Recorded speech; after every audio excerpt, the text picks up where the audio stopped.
Hi everyone, it's Carol from Crinkled Path Journals.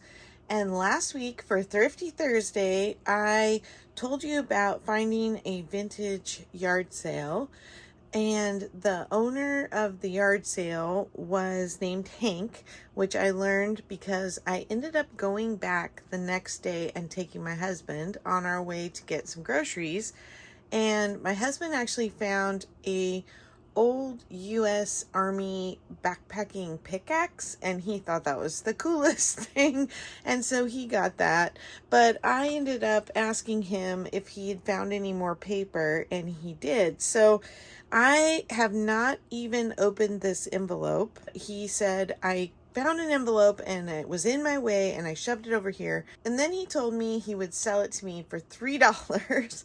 And so as I was holding it, he kept walking around and finding things and shoving it in. So I have no idea what I'm in for in this envelope, but I do know that it's paper. And right after I paid him, because I ended up finding a couple other linens, right after I paid him, I found this candy box sitting on top of a pile of things in his garage, which he doesn't really let people in his garage, but he was sort of letting me look in there. I said, oh, that's kind of cool. And he shoved it in the top as well. So I got the candy box for free. And I thought it might actually make a sweet little journal cover of some kind, possibly.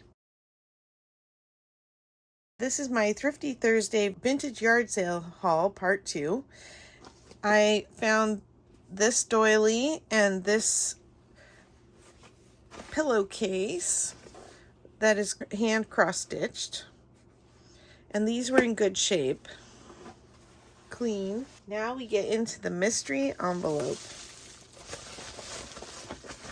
Let's see if I can just pull it all out at one fell swoop. Woo! There's some serious paper threads coming out. All right. So if you watched last week, it was a lot of 1920s and some 1960s and some late 1800 opera ephemera, and then right away I'm seeing 1930s, a menu program. This is cute with the old stove. I guess maybe they went from wood-fired cooking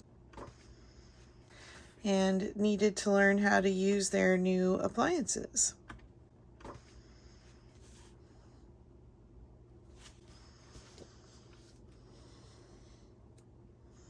Coming over to the sunny side of life, 1932.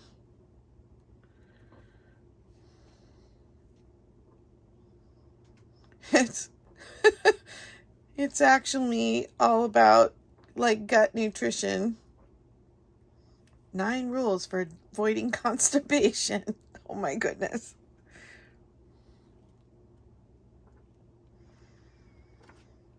You never know what you're going to find. Betty Crocker's $25,000 recipe set. Oh, it's my favorite paper again. That texture. I kept seeing it in a lot of 70s items. This is General Mills, 1933.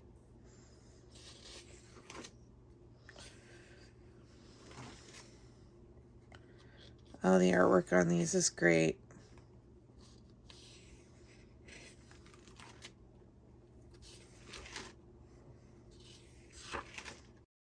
Hopefully you feel this is worth a flip through, because I think it's incredible, the hand-drawn illustrations, and then telling who the chefs are that make it and what institution they work for. Whole wheat pudding.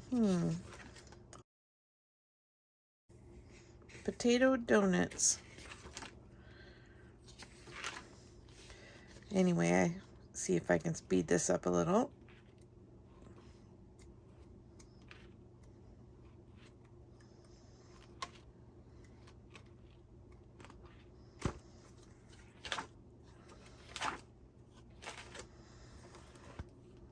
Pretty cool. Pet recipes. I'm assuming it's pet canned milk, not recipes for your pet. Yes, here we go. Pet milk cookbook. Oh, look at the illustrations on this. I wonder if it came ring bound or if somebody ring bound it later. I don't know. I just love the pictures, and like, look at the corn here on the side. Isn't that neat? Just a real faint little motif.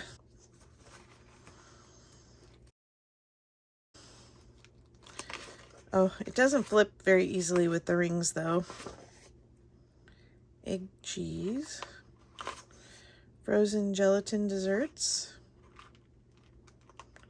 Let's see if there are more pictures. Puddings and pies. Oh, and here's a little radio program. Watchtower program. Tucked in there. Salads and salad dressings. Vegetable croquettes. Stuffed cabbage. Creamed carrots. Soup. Yeah, that's really neat. Cookbook number 2, A Feast of Good Things, 1925, from the Ladies' Aid of the Congregational Church.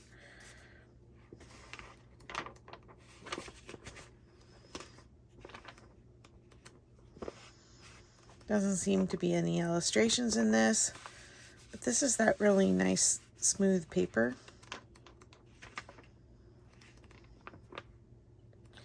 It's always interesting to see what they ate back then, right? How it was different. What they thought was special. The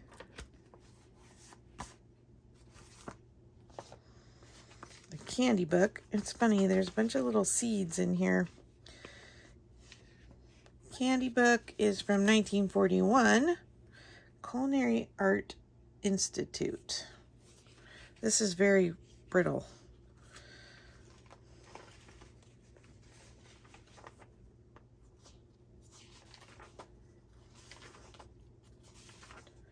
So for those of you who are new to Thrifty Thursday, it's hosted by Sherry from Turquoise Dreaming, and you just need to go to one of her Thrifty Thursday videos and comment that you would like to participate so that you can share your thrifty finds from wherever you find them. I'll link everything in the description box below for her channel. These videos have been doing amazingly well on my channel.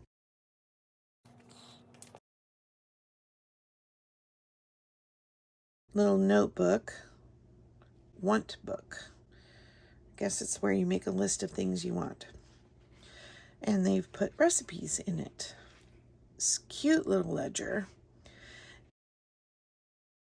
I like that a couple of my favorite YouTubers have made comments about a little child has written in hand cursive. And then there's a bunch of blank pages.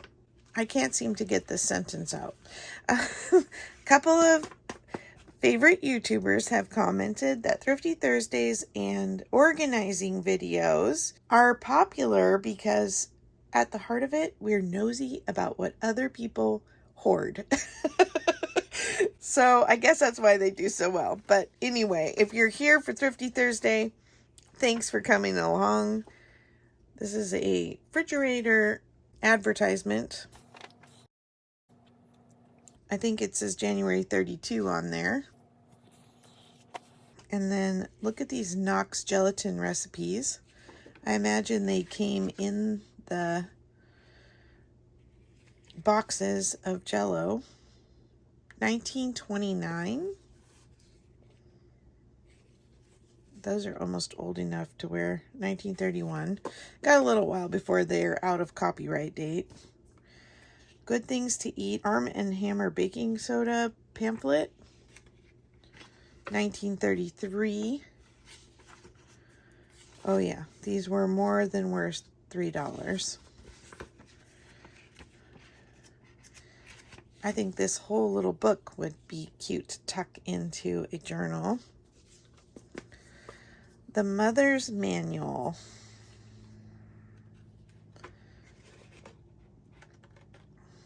Something good for a new mom. First aid, height and weight expectancy, symptoms of colds. And that, oh, look at that print, so cute.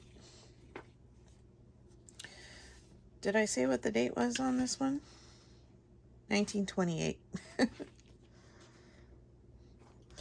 Sorry, all this paper, I want to sweep it off into the trash can before it's everywhere in my little studio here. Electric cookery. Again, new electric stoves. So I'm going to guess sometime in the 30s.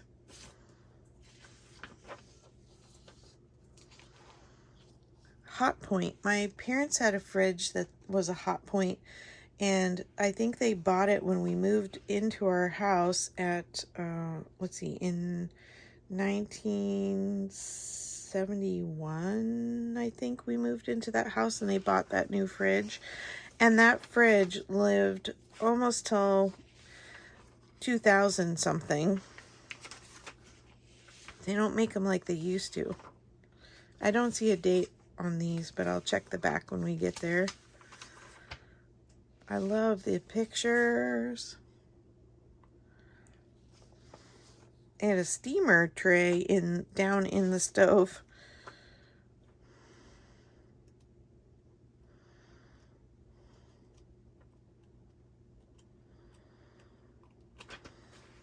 This is great. But I don't see a date. Let's see, what does it say in here? Cold oven biscuits. Remove heat shield, place thermometer to very hot. Place biscuits on second rack from bottom. Turn to preheat. Bake 10 to 15 minutes. May use same method for pie shells and cornbread.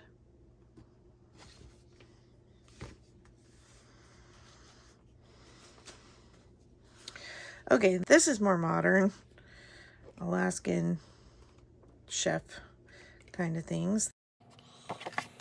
Probably will donate this back to my thrift store. Betty Crocker Cookie Carnival, 1957. All the fancy little cakes. Oh, I love this. Her little apron.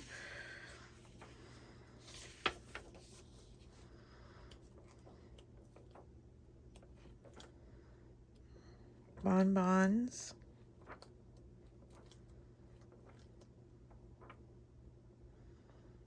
Gingerbread boys.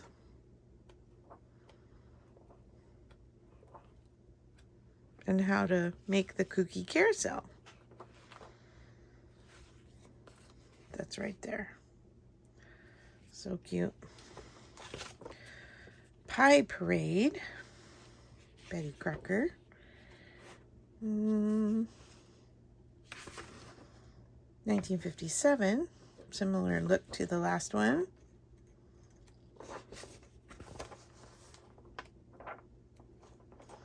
Pie making directions. Pie crust. And then the fillings. Isn't that pretty? All the little individual hand tarts. Autumn pumpkin pie. That needs to go in a Thanksgiving journal.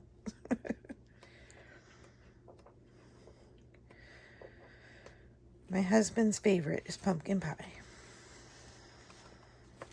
1001 Ways to Lighten Your Daily Burden.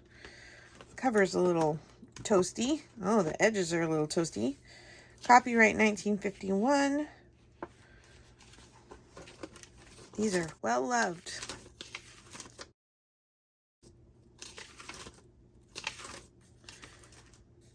it would be interesting to read some of these.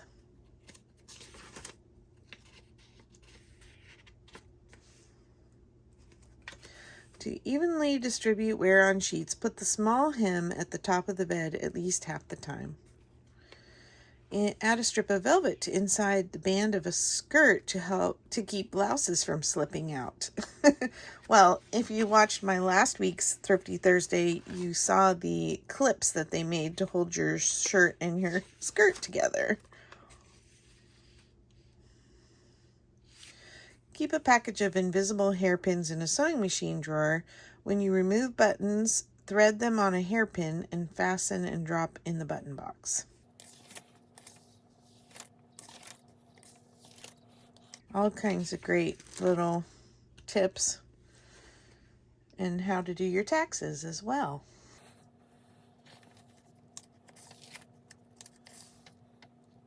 Cook and fry an egg at low temperature to prevent them from being tough. Wet the egg before placing in the boiling water so it won't crack.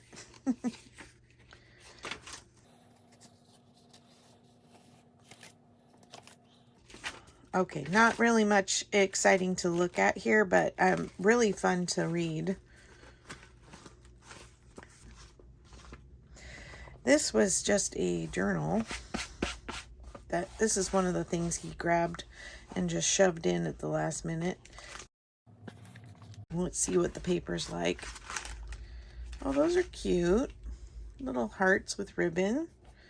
They would make cute little pages. I'm not quite sure why it's bound with glue and then also ribbon bound. Like, this really needs to come out in order for the pages to flip. But that's a nice big hunk of paper for getting added in for free. More paper bits. One of the hazards of loving old paper is we have to do a lot of vacuuming.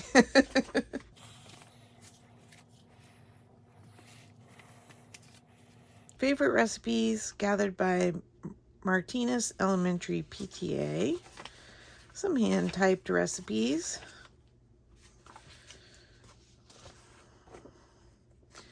A few cooking suggestions. 1924.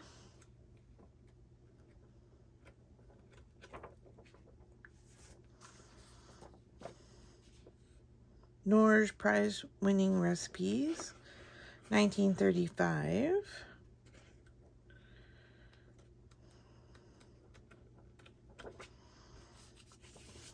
And one more of the Knox gelatin cooking cards. I think these are really incredible. All right, so that was everything from in my $3 envelope. I think that was a really good bargain. So thanks, Hank.